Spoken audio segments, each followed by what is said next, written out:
Okay जी, बिस्मिल्लाहिर्रहमानिर्रहीम। हमारा session जो है वो आज का इंग्लिश का सेशन है। इंग्लिश के सेशन से मुराद हमारा कतई ये मकसद नहीं है कि इस सेशन में हमने जो है वो इंग्लिश सीखनी है। इसमें हमने कुछ वो सीखना है जो हमें पीपीएससी के पॉइंट ऑफ व्यू से ज़्यादा इम्पोर्टेंट है, ज़्यादा अहम है।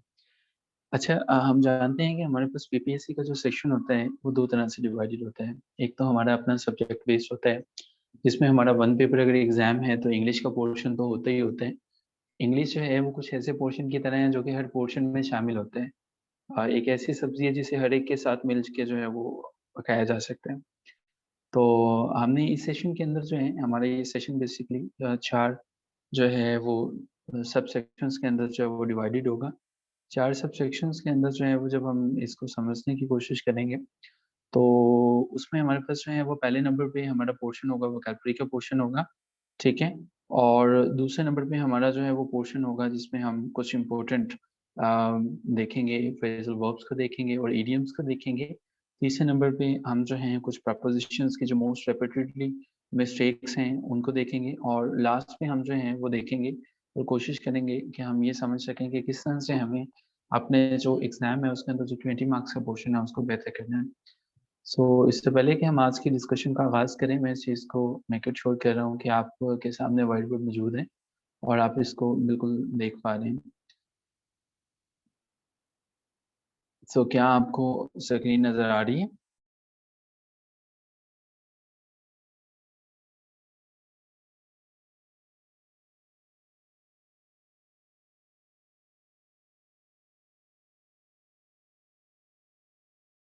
अच्छा जी, दैट्स वेरी गुड। अच्छा, हमारे पास जो है वो पहला सेक्शन हमारा है जिसको अभी हमने समझना है।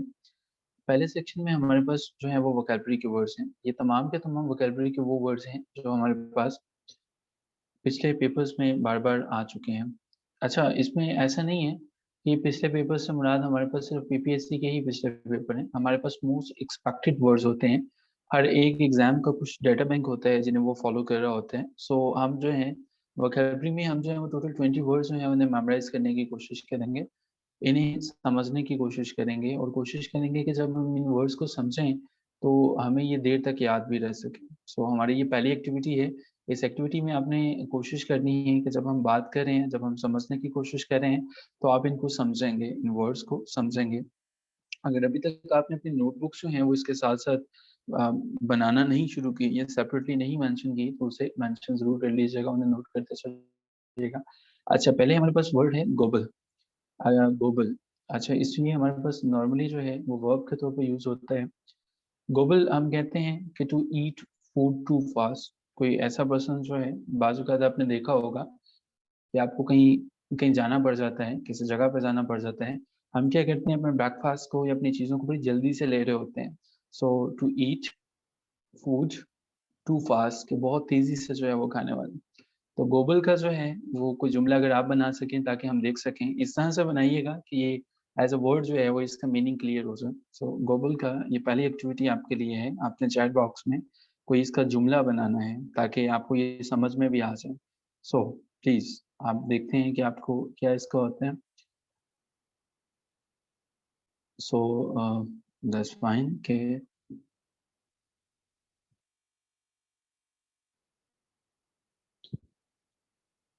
अच्छा, ये हमारे पास हो गए थे, बट अरसलान ये इम्पोर्टेंट हैं और कुछ नए पार्टिसिपेंट हैं, इसलिए ज़रूरी है कि हम इनको दोबारा डिस्कस करें।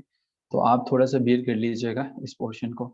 अच्छा जी, जुमला बड़ा आसान सा हो सकता है कि जिस तरह से हम ये कहें कि do not gobble your breakfast, ठीक है जी? सो ये हमारे पास जो है वो पहला वर्ड है। याद रहे कि हम पीपीएससी के 20 मार्क्स और हमारे पास जो जनरल इंग्लिश का पोर्शन है उसके लिए कवर कर रहे हैं। सो गॉगल के बाद हमारे पास बड़ा ईज़ी सा वर्ड है। ये चूँकि हमारे पास ऐसा नहीं है कि पीपीएससी ने फ़ेल करने के लिए बना हुआ है, आसान वर्ड भी होते हैं। हॉलमार्क जो है वो एक बड़ा आसान सा वर्ड है। ये अमूमन नाउन के तौर पर इस्तेमाल होता है। आप मुझे बता सकते हैं इसका इसका मीनिंग क्या होता है? हॉलमार्क का क्या मतलब होता है? हम क्या कहते हैं हॉलमार्क को? हॉलमार्क।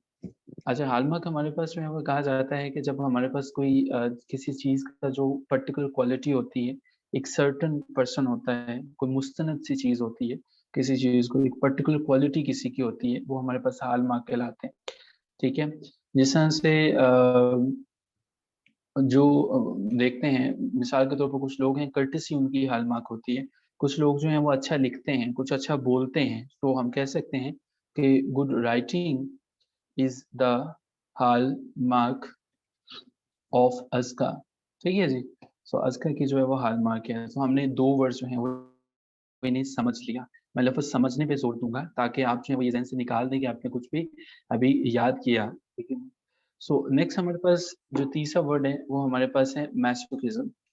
तो इसको आसानी से याद कीजिएगा, M-A-S-O, मैसो, C-H-I-S-M। मैंने डैश आपकी आसानी के लिए डाली, ठीक है। मैसोकिज़्म से मुराद ये होता है कि जब आप जो हैं कोई ऐसा शख्स जो कि जज़्बाती अज़ियत से महज़ूज़ होता है, कोई ऐसा शख्स जो होता है जब वो दुःख में होता है, तकलीफ़ में होता है, ठीक है, तो उसको खुशी मिलती है, ठीक है। आपने अक्सर देखा होगा कि कुछ पागल लोग होते हैं जिन्हें खुद को तकलीफ में, सफ़रिंग में देख के, पेन में देख के उन्हें खुशी जो है वो महसूस होती है। वो एक प्राइम मिनिस्टर साहब थे, किसी मेंटल हॉस्पिटल के दौरे पे चले गए, प्राइम मिनिस्टर साहब जो हैं। वहाँ पे जाके उन्होंने बड़े फ़ख्र से अपना तारुफ़ करवाया। उन्होंने एक पागल ने पूछा कि तुम कौन हो? अब उसे तो नहीं पता था, लेकिन ज़ाहिर-सी बात है मीडिया के लिए कुछ उन्हें रख-रखाव तो रखना था। उन्होंने कहा तुम कौन हो? तो उन्होंने कहा कि I am the prime minister of this country, मैं इस मुल्क का वज़ीर-ए-आज़म हूँ। उन्होंने कहा कोई बात नहीं, हो जाओगे ठीक। जब मैं आया था, मैं अपने आप को सदर समझता था, तुम तो अभी प्राइम मिनिस्टर समझते हो। सो मैसोकिज़्म से मतलब ये है कि कुछ लोग ऐसे हैं जो अपनी सफ़रिंग्स में, पेन से उनसे प्लेज़र गेन करते हैं, ठीक है? एक साइकोलॉजिकल एब्नॉर्मैलिटी जो होती है, ठीक है? वो हमारे पास मैसोकिज़्म होती है, ठीक है? सो हम इसका जुमला बड़ा ईज़ी सा बना सकते हैं और हम इनको याद करेंगे कि मैसोकिज़्म इज़ द साइकोलॉजिकल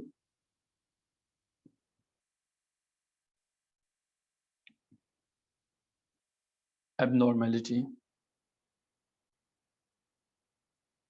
ठीक है जी, ये हमारे पास जो है वो तीसरा इम्पोर्टेंट वर्ड है। अब हमारे पास एक और वर्ड जो है वो है, उसके बाद मैं ये ज़रूर पूछूँगा कि आपको कहाँ तक याद हुआ, ठीक है? हमारे पास एक वर्ड है, बड़ा कॉमन है, नीश के नाम से हम जो है वो इसे प्रोनाउंस करते हैं नीश, N-I-C-H-E नीश। नीश जो है ये एक नाउन है हमारे पास। नीश कहते हैं कि कुछ जब हम जो हैं वो सूटेबल प्लेस कहते हैं, ए जॉब कहते हैं, ये एक गैप होता है, एक ऐसी मुनासिब-सी जगह जहाँ पे आपको ये लगे कि इस खला को पूरा किया जा सकता है, ठीक है? A suitable place that is niche basically, that is niche, niche कहते हैं, ठीक है? मिसाल के तौर पर अगर कोई राइटर होता है, वो किसी टॉपिक पे किताब लिखना चाहता है, उसे नीश मिलती है, जगह मिलती है, तो फिर वो वहाँ पे करता है। कोई बिज़नेस करना चाहता है, किसी बिज़नेस में उसको नीश मिलती है, तो फिर वहाँ पे वो जॉब करना चाहता है या वहाँ पे वो काम करता है। He has founded a niche for himself. So यहाँ तक जो है ये 4 के 4 वर्ड्स किनको याद हो चुके हैं। हम जो है वो लम्हे भर के लिए इनको यहाँ से जो है वो क्लियर कर रहे हैं। मुझे बताइएगा कि हम जो हैं वो अच्छा ये खला होता है, इसका मतलब ये होता है कि जब सूटेबल प्लेस है, हम इसको अपॉर्च्युनिटी के शायद उसमें आप जो है वो कॉन्टेक्स्ट के अंदर तो ले लें, लेकिन इनके वर्ड्स जो हैं वो डेफ़िनिटली आप इसका ये मीनिंग जो है वो इस्तेमाल नहीं कर सकते हैं। सो माय क्वेश्चन इज़ कि हमारे पास 4 वर्ड्स हो चुके हैं। अगर आपको ये 4 के 4 वर्ड्स याद हो चुके हैं, तो इन्हें ज़रा चैट बॉक्स के अंदर लिखिए। इन्हें चैट बॉक्स के अंदर लिखिएगा। अभी आपने 4 वर्ड्स जो हैं वो याद किए हैं, ज़ुबानी ज़रा इन्हें लिखिएगा और देखते हैं कि क्या आपको वाक़ई में याद हो गए हैं। एक ही लाइन में लिखिएगा, काइंडली बार-बार जो है वो उन्हें एक एक सिंगल मैसेज जो है वो काफ़ी होगा, बजाए इसके कि आप 2-2 3-3 जो चीज़ों में लिखें। That's very good. हम वापस आते हैं अपने वर्ड्स के साथ, हम यहाँ तक डिस्कस कर चुके हैं। येस, बहुत अच्छा है अगर आपको याद हो चुका है। नेक्स्ट हमारे पास 5वें नंबर पे हमारा वर्ड है ऑब्फस्केट, OBFUSCATE। मुझे याद है कि जब मैं ऑब्फस्केट की बात करता हूँ, तो मुझे चूँकि जो भी वर्ड्स हमारे वर्ड ऑफ द डे का हिस्सा होते हैं, चूँकि वर्ड ऑफ द डे मेरे अपने स्टेटस पे भी लगे होते हैं सारे के सारे, और word of the day back वक़्त हमारे पेज पे, इंस्टाग्राम पे, ट्विटर पे और डिफरेंट सोशल मीडिया चैनल्स पे हमारे जो हैं वो चल रहा होता है।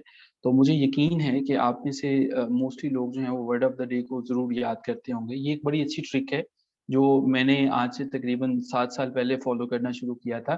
कि रोज़ाना का एक वर्ड जो है वो मैं याद किया करता था, ठीक है?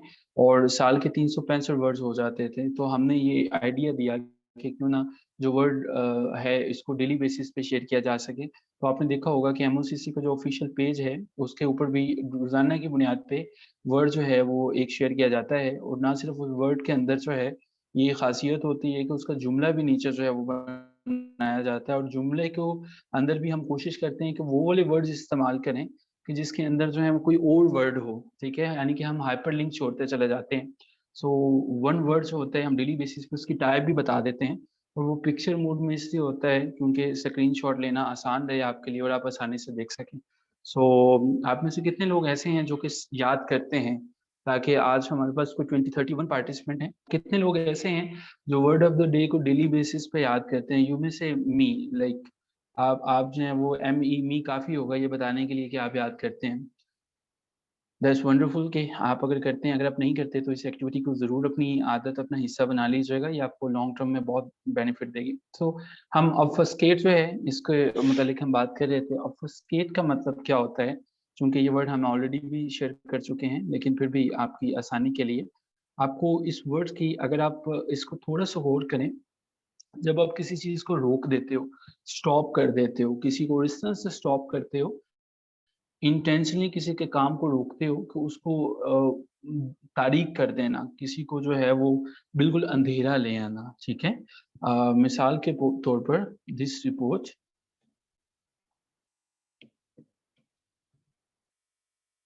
obfuscated my future. सो ये हमारे पास obfuscate है, ठीक है जी? obfuscate को भी आपने अपनी वोकैब्युलरी के अंदर ऐड कर लिया, ठीक है जी? नेक्स्ट जी without wasting even a single second हम आज के मोस्ट इम्पोर्टेंट छठे वर्ड को देखेंगे जो कि पेपर्स की ज़ीनत बनता रहा है और बार-बार बनता रहा है और हम इसको देखेंगे। नेक्स्ट हमारे पास जो है वो परवर्ट है, P-E-R-V-E-R-T परवर्ट। परवर्ट हमारे पास जो होता है वर्ब है और इसको हम कहते हैं कि to use for a bad purpose जो है वो, ठीक है? जब आप जो हैं किसी नॉलेज को, किसी इल्म को बैड पर्पस के लिए इस्तेमाल करें। मिसाल के तौर पर कोई ऐसा एक ऐसा पर्सन है जो जिसके पास इल्म तो है, लेकिन वो अपने इल्म को इस्तेमाल किस लिए कर रहा है? लोगों को गलत गाइड करने के लिए। वो अपने इल्म को इस्तेमाल किस लिए कर रहा है? वो इस मकसद के लिए इस्तेमाल कर रहा है, ताकि वो लोगों के साथ जो है वो उनको मिसयूज़ करे। परवर्ट कहते हैं अपने नॉलेज को गलत मकसद के लिए इस्तेमाल करना, to use knowledge for the wrong purpose ठीक है जी? ये परवर्ट है, आसान इसका जुमला होगा, आप इसको बना सकते हैं। अगर इसमें कोई इश्यू हो तो डेफ़िनेटली उसे डिस्कस किया जा सकता है। सो परवर्ट को आपने अपनी वोकैब्युलरी के अंदर जो है वो ऐड किया। नेक्स्ट हमारा जो वर्ड है उसको समझते हैं। नेक्स्ट हमारे पास वर्ड है पोटेंट, पोटेंट। अच्छा जी, पोटेंट को याद कीजिएगा, समझ लीजिएगा। जी, आप सही कह रहे हैं, मैंने अभी देखा ज़फ़र साहब, ऐसा ही है और हमारे पास एक करैक्टर है, एक तारीख़ के अंदर एक डॉक्टर फ़ॉस्टर्स है। अंग्रेज़ी अदब के अंदर क्रिस्टोफ़र मार्लोव जो है वो एक बड़े अच्छा जो है वो तहरीर निगार थे, बड़े अच्छे मुसन्निफ़ थे, वो लिखा करते थे। उनका एक किरदार है, उन्होंने बड़ी बेहतरीन किरदार कशी की है और उनका एक बड़ा मशहूर जो है वो एक खेल है, जिसको हम डॉक्टर फ़ास्टर्स के नाम से जानते हैं, वहाँ पे भी हमारे पास जो है यही परवर्ट का जो है वो इस्तेमाल हमें नज़र आता है कि जिसमें एक शख़्स है, वो अपने इल्म को जो है वो दूसरे मकासद के लिए इस्तेमाल करते हैं। सो अंग्रेज़ी अदब से ताल्लुक़ रखने वाले जो तालिब-इल्म हैं, वो जानते होंगे कि डॉक्टर फ़ास्टर्स जो है उसका उसके अंदर हमें ये चीज़ें मिल जाती हैं। अच्छा जी, आगे बढ़ते हैं, आगे हमारे पास है पोटेंट। पोटेंट जो है वो नॉर्मली वर्ब के तौर पर यूज़ होता है। सो यहाँ पे हमारे पास वर्ब है। पोटेंट हम कहते ये हैं कि जब आप जो हैं वो क्या कह रहे हैं, किसी को पहले ही कुछ आगाह कर देते हैं। मिसाल के तौर पर कुछ लोग आपको मिलते हैं ना मोहल्ले में, वो कहते हैं कि भई और कुछ ना हो, आज कुछ होने वाला है। ठीक है? वो पेशगी आपको बता रहे होते हैं, भले कुछ ना होने वाला हो, वो बता देते हैं कि भई आज कुछ होने वाला है। और बाज़ औक़ात जो है वो आपने देखा हो बस स्टॉप्स के ऊपर कुछ लोग जो हैं वो कुछ पैरट्स को लेके बैठे होते हैं, उनके सामने कोई 10 किस्म के फॉल रखे होते हैं कि ये तोता जो है वो फॉल निकालता है, ठीक है? वो तोता फॉल निकालता है, यानी कि जो चीज़ आपको नहीं पता वो तोते को पता है कि क्या होने वाली है। तो वो हमारे पास होते हैं, हमारे पास पोर्टेंट होता है कि आपको अभी जो है वो साइन ऑफ वार्निंग मिल जाता है पहले जब हम कहते हैं ना किसी को, यार आज मेरा दिल कहता है कुछ होगा, ठीक है? तो a sign of warning of a future unpleasant incident, ठीक है जी? सो एक ऐसा वाक़या जो मुस्तकबिल में होगा लेकिन वो क्या है? अनप्लेजेंट है, वो कोई अच्छा नहीं है, वो कोई खुशगवार नहीं है, ठीक है? कुछ ऐसा इवेंट जो है वो होने जा रहा है, ठीक है? सो आमना ज़ुल्फ़िकार साहिबा कहती हैं कि मेरी सिक्स्थ सेंस जो है वो जैसे ही काम करती है तो मैं भी पोर्टेंट कर लेती हूँ। Very good. सो अच्छा जी हमारे पास है इसका जुमला हम बना सकते हैं what do these strange events portend, ठीक है जी? ये हमारे पास इसका जो है वो जुमला हो सकता है। तो हमने जो है कुछ नए वर्ड्स जो हैं वो समझ लिए, मोस्ट इम्पोर्टेंट वर्ड्स वोकैब्युलरी के। अब हम कोशिश करते हैं आगे बढ़ें और आगे समझें। अच्छा जी, अब हमारे पास नेक्स्ट वर्ड है पोस्टुलेट। पोस्टुलेट क्या कहते हैं कि जब आप जो हैं कोई शख्स है आपको वो आपकी मफ़रूज़ा जो है, जो अभी सच साबित ना हुआ हो, जो अभी आपका सच साबित ना हुआ हो, ठीक है? और वो जो है उसको गलत साबित किया जा सकता है। लेकिन हम जो हैं वो क्या करें कि एक ऐसी चीज़ जो अभी प्रूव ना हुई हो, पहले हम इसको लिख लेते हैं, फिर हम इसको समझने की कोशिश करते हैं। पोस्टुलेटे, पोस्टुलेटे। अच्छा मैं जिस तरह से याद करता हूँ, अगर आप भी वर्ड्स को ऐसे याद करना चाहें, मैं हमेशा वर्ड्स को समझता हूँ, मैं याद नहीं करता, पहली बात जो है वो। मैं इसको पोस्ट पढ़ूँगा, यू पढ़ूँगा और लेट पढ़ूँगा, फिर मैं इसे रिलेट कर लूँगा किसी न किसी चीज़ के साथ। मैं इनको हमेशा इस तरह से देखता हूँ कि पोस्टुलेट अब मेरे लिए आसान हो गया इस तरह से करना। वो कि ये इसकी जो है वो ये जो डैशेज़ हैं, ये हमने अपनी आसानी के लिए डाले हैं। लेकिन मैं इसको इस तरह से पढ़ता हूँ पोस्टुलेट, तो फिर मुझे पता चल जाता है कि कुछ ऐसी चीज़ जो भी हाइपोथेसिस है जिसे रिजेक्ट किया जा सकता है, ठीक है? जिसे हम रिजेक्ट किया जा सकता है या जिसकी बेसिस पे हम फर्दर रीज़निंग की जा सकती है। ठीक है जी? जिसकी बेसिस पे हम फर्दर जो है वो रीज़निंग करते हैं। जिस तरह से हम कहते हैं ना कि फ़र्ज़ कर लो, वो एक लड़का था ना, वो शहर से सिटी से पढ़ के गया। गाँव में जाके उसने कहा कि अपने अब्बा को कहा कि अब्बा मैं लॉजिक की तालीम पढ़ के आया हूँ, मैं मंतक समझ के आया हूँ। उन्होंने कहा बेटा ये मंतक-शंतक क्या होती है? कहते जी हमारे आपके सामने जो एक एग पड़ा हुआ है ना, मैं अपनी लॉजिक से साबित कर सकता हूँ कि ये 1 नहीं ये 2 हैं। वो बाप बेचारा बुरा था, उसने कहा हाँ, चलो ठीक है बेटा ये करो तुम साबित करके दिखाओ। उन्होंने क्या किया उसने कहा जी देखें, फ़र्ज़ करें कि आपके सामने भी 2 अंडे हैं। उन्होंने कहा जी मैं फ़र्ज़ कर लेता हूँ। ख़ैर उन्होंने फ़र्ज़ करते-करते ये साबित कर दिया एंड पे कि 2 अंडे हैं। तो उन्होंने फिर बाद में क्या किया वो बुज़ुर्ग जो थे उन्होंने 1 अंडा खा लिया और उन्होंने कहा कि अब जो बेटा दूसरा अंडा आपने फ़र्ज़ किया वो आप खा लो। ठीक है? तो इस तरह से उन्होंने अपनी मंतक जो है वो उसका बताया कि जो फ़र्ज़ कर लिया है वो आप खा लें। तो हमारे पास पोस्टुलेट एक ऐसी रीज़निंग है कि जिसको हम जो है वो गलत साबित कर सकते हैं, ठीक है? सो ये वाली रीज़निंग जैसे वो साहब जो हैं वो साबित करना चाह रहे थे पोस्टुलेट से कुछ, तो वो कुछ इस तरह से जो है वो साबित हो गया और उन्होंने इसको फिर देखा कि मंतक की तालीम से कुछ भी साबित करना जो है वो आसान हो जाता है। ठीक है जी? अब हमारे पास हमने जो है वो 8 इम्पोर्टेंट जो हैं वो वर्ड्स जो हैं वो समझ लिए हैं। अब 10 वर्ड्स के बाद हम 30 सेकंड्स का ब्रेक लेंगे और उसमें हम जो हैं वो अपने आप को इवैल्यूएट करेंगे कि क्या मुझे ये सारे वर्ड्स जो हैं वो पता चल गए। पोस्टुलेट वर्ब होता है जी, जैसे वो अंडा जो है वो साबित कर रहे थे ना, तो ये वर्ब होगा। अच्छा जी, सैग जो है वो हमारे पास जो है वो ठीक है। अच्छा ये वो वाला साग नहीं है जो आप और हम लोग जो हैं वो अक्सर पाकिस्तान के मुख्तलिफ शहरों के अंदर खाते, पकाते, बनाते हैं। बल्कि ये हमारे पास जो है वो सैग है, ठीक है जी? सैग।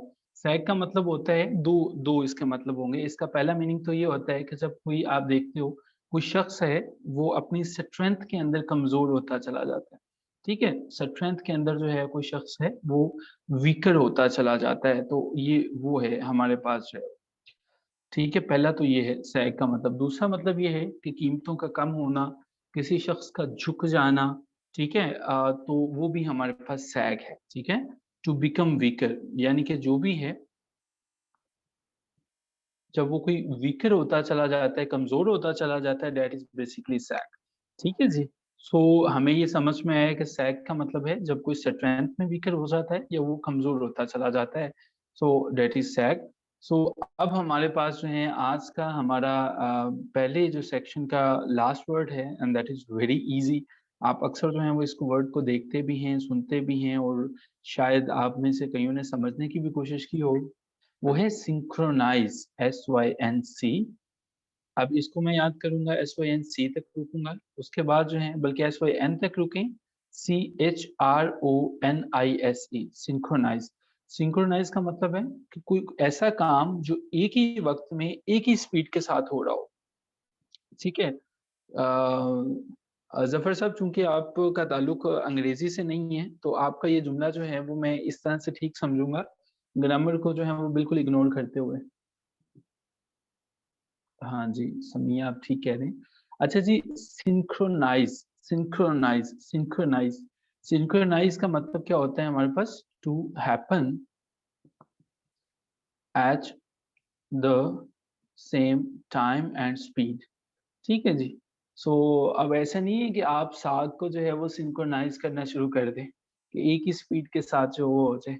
अच्छा, अक्सर औकात आप सभी अपने डाटा का बैकअप करते होंगे, जैसे गूगल फोटोज हैं हमारे पास जो है वो, या कोई भी फोन के अंदर जो चीजें हैं आप सिंक्रोनाइज करते हैं, वो बेसिकली होता यूँ है कि आप सिंक्रोनाइज करते हो एक ही स्पीड पे कोई चीजें हो। या मिसाल के तौर पर ऐसे समझ लीजिए, चंद एक दोस्त हैं, उन्होंने प्लान किया कि आज सुबह संडे है तो चलो हम ना कुछ रेस लगाते हैं।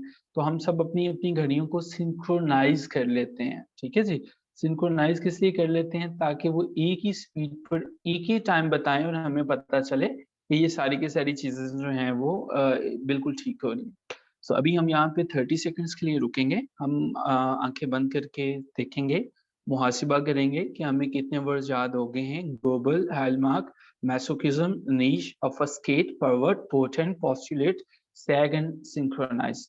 यहाँ तक जो है वो अगर हमें याद हो गए हैं, तो हम वो वर्ड्स की तादाद लिखेंगे कि मुझे एक अभी इसमें से जुबान नहीं आता है। 1/10 लिखें, 2/10 लिखें, 10/10 लिखें, या 9/10 लिखें, या आपको कितने वर्ड जो हैं वो याद हो गए हैं। You are going to mention all this things. कितने वर्ड्स ऐसे हैं? गुड, नाजिश को 10/10 याद हो गए हैं। सायरा अनवर साहिबा 4 हैं, महविश 10 9/10। हमारे पास we have a lot many genius mind. Ali Haider जो है वो 10/10 पे। Very good, that's fantastic, that's fantastic. Okay जी। जफर साहब मजीद जो है वो मेहनत करेंगे और इसको देखेंगे। अच्छा जी, आपकी असाइनमेंट 1, ठीक है, असाइनमेंट जो है वो इसमें ये है कि इस असाइनमेंट में आपको जो है वो 10 वर्ड्स असाइन होंगे, और आप इन वर्ड्स की जो हैं वो डेफिनेटली मीनिंग्स और इनके सेंटेंसेस को अपने ग्रुप के अंदर जो है वो डेफिनेटली शेयर करेंगे कि आप इसके ऊपर जो है वो काम कर रहे हैं। ये मोस्ट इंपॉर्टेंट वर्ड्स हैं। ये आपकी असाइनमेंट जो है वो पहली असाइनमेंट होगी जिसे आप करेंगे। और मैं ज़रा इसको थोड़ा-सा साइड पे कर लूँ, आपको तो ये नंबर नज़र भी नहीं आ रहा होगा। असाइनमेंट हमारे पास जो है वो असाइनमेंट 1 जो आपको मिलेगी। इस असाइनमेंट में आपके पास ये होगा कि हमने जो 10 वर्ड्स याद किए हैं, आप इन 10 वर्ड्स को अपनी वोकैब्युलरी के अंदर ऐड करेंगे। आसान है, फैब्रिकेट करना होता है। फैब्रिकेट आपको पता है कि जब आप कोई फ़ॉल्स इन्फॉर्मेशन जो है वो बना लेते हैं लोगों को डिसीव करने के लिए, ठीक है? दूसरे हमारे पास वर्ड है फखेज है, ठीक है? तो ये वर्ड्स हमारे पास जो हैं वो, yes, you you will definitely use them in your sentences. आप इनको अपने अल्फाज में इस्तेमाल करेंगे। ठीक है जी।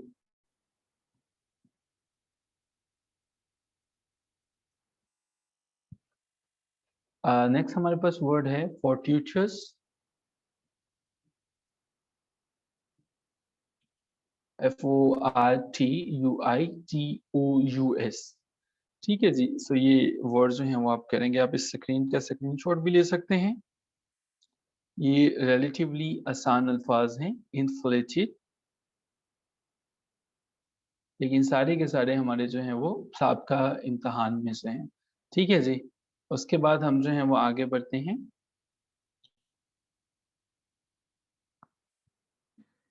5 नंबर पे हमारे पास है मंडेन, ये हमारे पास है, और प्रॉक्सिमिटी,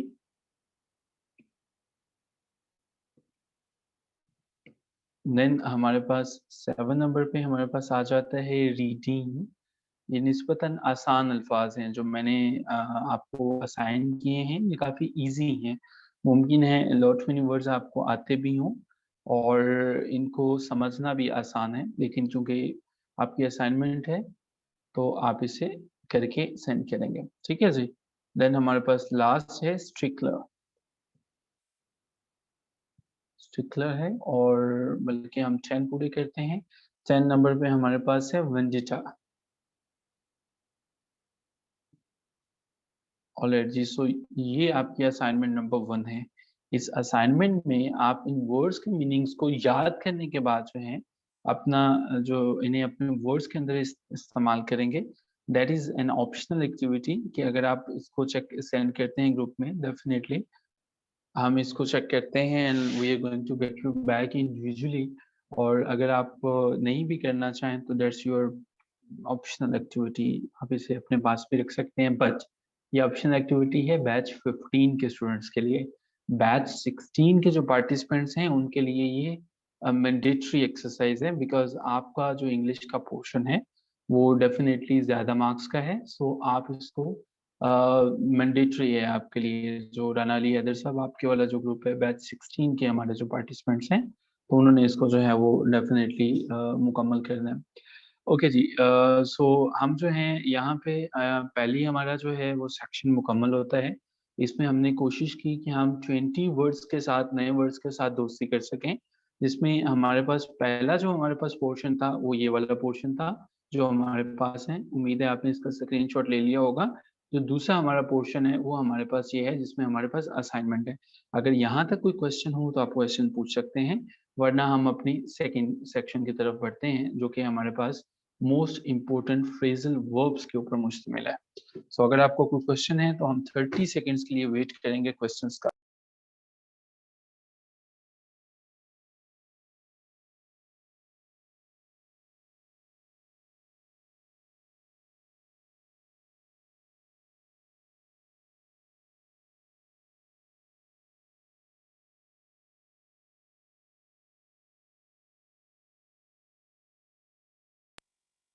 ओके जी, ऑलराइट, आपने बताया है कि आपका कोई क्वेश्चन नहीं है, सो हम आगे बढ़ते हैं। फ्रेजल वर्ब्स जो हैं हमारे पास, कुछ इंपॉर्टेंट फ्रेजल वर्ब्स ऐसे होते हैं कि जब हम पेपर के अंदर उन्हें, हमारे पास कुछ वर्ड्स आते हैं तो हमें ये नहीं पता चलता कि इनके साथ हमें कौन सी मुनासिब जो है प्रपोजिशन इस्तेमाल करनी है। सो आज हमने जो दो फ्रेजल वर्ब्स करने हैं जो इम्पोर्टेंट हैं, और डेफिनेटली हमारे पास once again they are important from the papers point of view. इस डिस्कशन हमारी जो भी है और हमारी जितनी भी बातें यहाँ पे होंगी, ठीक है, वो हमारी होंगी पास पेपर्स के पॉइंट ऑफ व्यू से। हम जो भी चीज़ें डिस्कस करेंगे, हर चीज़, हर एक चीज़ जो है वो पास पेपर्स के पॉइंट ऑफ व्यू से होगी। सो मेक इट श्योर कि आपने जो चीज़ें हैं उन्हें ढंग से समझिए, उन्हें समझने के साथ-साथ अप्लाई भी कीजिए और उन्हें कोशिश करें कि आप मेमोराइज़ करते चले जाइए। एंड रिमेंबर वन थिंग, मैं आपको ज़रूर ये कहूँगा और मुझे कहना भी चाहिए कि कमीशन के एग्ज़ाम जो होते हैं अगर बहुत ज़्यादा मुश्किल नहीं होते हैं, तो बहुत ज़्यादा आसान भी नहीं होते हैं, ठीक है? और ख़ुसूसन मैं इसलिए कि चूँकि कमीशन्स के एग्ज़ाम से मेरा तो एक तो एज़ अ टीचर भी पाला पड़ता रहा, और दूसरा जब मैं खुद कमीशन के लिए जब मैं कमीशन को पास मैंने किया, तो मैं इस चीज़ पे ज़रूर कह सकता हूँ कि आप सुपरफिशियल सतही नॉलेज के साथ कभी भी इसमें से नहीं गुज़र सकते हैं। अगर आपको ये लगता है कि यार जैसे मुझे अपनी ग्रेजुएशन को, मास्टर्स को, एमफिल को मैंने कर लिया है, डिग्रीज़ बिल्कुल सेपरेट मैटर है, कमीशन बिल्कुल सेपरेट मैटर है। आप कमीशन में तब तक नहीं जा सकते हैं जिसमें हम जो कहते हैं ना, मेरे गेस्टीमेट्स काम कर दिए, मेरा तुक्का लग गया, वो शायद यहाँ पे मुमकिन नहीं है। मान लीजिए कि आप किसी तरह से रिटन को टेस्ट क्वालीफाई कर भी गए, तो इंटरव्यू में हो ही नहीं सकता कि आप अपने सुपरफिशियल नॉलेज के साथ आगे चले जाएँ। आप मान लीजिए कि आपने इंटरव्यू 50 नंबर के साथ पास कर भी लिया, तो आप ये गेम कोई पास फेल की नहीं है, ये गेम कॉम्पिटिशन की है, ये मुकाबले की है। ये गेम वो है, तो पूरे पंजाब में से, पंजाब बहुत बड़ा है, 36 अज़ला हैं इसके अंदर, पूरे पंजाब में से हमें कितने 2 बेस्ट माइंड्स को निकालना है, ठीक है? तो वो फिर आपका मेरिट उस हिसाब से बनता है कि आप टॉप 50 में हो, टॉप 100 में हो।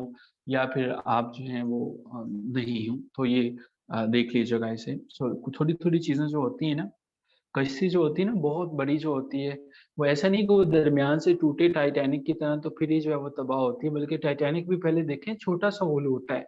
एक छोटा-सा होल होता है और वहाँ से फिर चीज़ें तबाह हो जाती हैं। तो ये बात कहना ना, हाँ, कर लूँगा, never put off till tomorrow what you can do today. जो आज कर सकते हो, जो आज ज़ोर-ए-बाज़ू है, जो आज हिम्मत है, वो कल नहीं होगी, वो आज ही है, वो आज ही करोगे। और अगर आज नहीं कर सकते हो और अगर कल के ऊपर चीज़ों को पुट कर रहे हो, तो फिर गिला नहीं करना चाहिए कि जब जो है वो मेरे हिस्से का काम जो है या कमीशन जो है वो मुझे पास नहीं करता है, क्योंकि जब आप सो रहे होते हो तब कोई पढ़ रहा होता है। जब आप जो है वो सोच रहे होते हैं कि खैर है इसको नज़रअंदाज करो, ये कौन-सा काम है, किरा आ ही जाना है, ठीक है? और अक्सर औकात हम कहते हैं बड़े मज़े से वो वेखी जाएगी जो होएगी, लेकिन फिर जो हुंदी है वो वेखी नहीं जांदी actually. That is something that really sucks off. तो आगे बढ़ते हैं, आज हमारे पास है पहले नंबर पे हम डिस्कस करेंगे ड्रॉ। ठीक है जी। तो अच्छा जी, ड्रा और ज़ूम एप्लीकेशन नाराज़ हो गई है हमसे। शायद अब हमें ये जवाब दे दें, लेकिन अब इन्होंने जवाब नहीं दिया। ड्रा, अच्छा जी ड्रा। हमारा सेशन 6 मिनट के बाद ख़त्म हो जाएगा, लेकिन हम इसे दोबारा जॉइन करेंगे ताकि हम अपने रिमेनिंग पोर्शंस को भी डिस्कस कर सकें। अच्छा जी, ड्रा ड्रा के ऊपर जो है ना हमारे पास 2 तरह की प्रीपोज़िशन इसके साथ इस्तेमाल होती हैं, ड्रा ऑन या ड्रा अपॉन, ठीक है जी? अच्छा, ये ऑन और अपॉन का क्या मतलब होता है? जब ना आप जो हैं वो ड्रा ऑन या अपॉन का मतलब ये होता है कि जब आप रकम को हासिल करते हो, ठीक है? To obtain money. अब ये काफ़ी जो है वो यहाँ पे कॉम्प्लिकेटेड सा मीनिंग है, to obtain money from a bank, ठीक है जी? So I shall draw upon my bank account. In case of need I shall draw upon my bank account. The thing is that कि जब आप रकम bank से हासिल करते हो, समझने वाली जो बात ये है कि ड्रा के साथ ऑन आता है या अपॉन आता है। ये अगर पेपर में आ जाता है तो आपने इन दोनों में से एक का इंतखाब करना है। अगर ये सिचुएशन ये है, ड्रा अपॉन का मतलब ये है कि जब आप रकम जो है वो बैंक से हासिल करते हो। असाइनमेंट नंबर 2 है ये आपकी, यहाँ पे मीनिंग्स मैं समझाऊँगा, जुमले आपने खुद इसके बनाने हैं, ठीक है जी? मैं मीनिंग इतना समझा दूँगा कि जुमले बना सको। ठीक है? Draw out. अच्छा, जब आउट की बात हम करते हैं ना, तो ड्रा आउट का मतलब होता है कि किसी भी शख्स से उसकी सोचों को पढ़ लेना। आपने देखा होगा कि अक्सर औक़ात हम पुलिस की बात करते हैं, जो पुलिस अपनी इन्वेस्टिगेशन करती है ना, वो ड्रा आउट करती है, ठीक है? ड्रा आउट करते हैं, जो सीक्रेट्स ड्रा आउट करते हैं किसी से। सो ड्राइंग आउट का क्या मतलब होता है? सीक्रेट्स जो हैं वो किसी से ले लेना। Drawing out means to obtain secrets from a person. So draw, जब भी आपके पास वर्ड जो है वो ड्रा है उसके साथ आउट आएगा, अगर सिचुएशन इस तरह से है, आपको मीनिंग इसका ढंग से पता होना चाहिए। ठीक है जी, थर्ड नंबर पे हमारे पास जो ड्रा से रिलेटेड है, हाँ जी, नहीं साइकोलॉजिकल कह सकते हैं, लेकिन जब आप किसी से थॉट्स या उसके ओपिनियंस लेते हैं। अच्छा, ड्रा आउट पे अगर कभी टाइम मिले ना, ज़िंदगी अगर आपकी वफ़ा करे, तो इंसेप्शन एक मूवी है 2010 के अंदर रिलीज़ हुई थी। बड़ी मज़े की मूवी है और इसके अंदर जो है अगर आपको इसकी समझ आ जाए, तो ये एक बड़ी अच्छी मूवी है। इंसेप्शन जो है वो ये साइंस फ़िक्शन है। ड्रा अप ड्रा अप, ठीक है? ड्रा अप का मतलब होता है कि जब आप जो है वो कोई चीज़ कंपोज़ करते हो।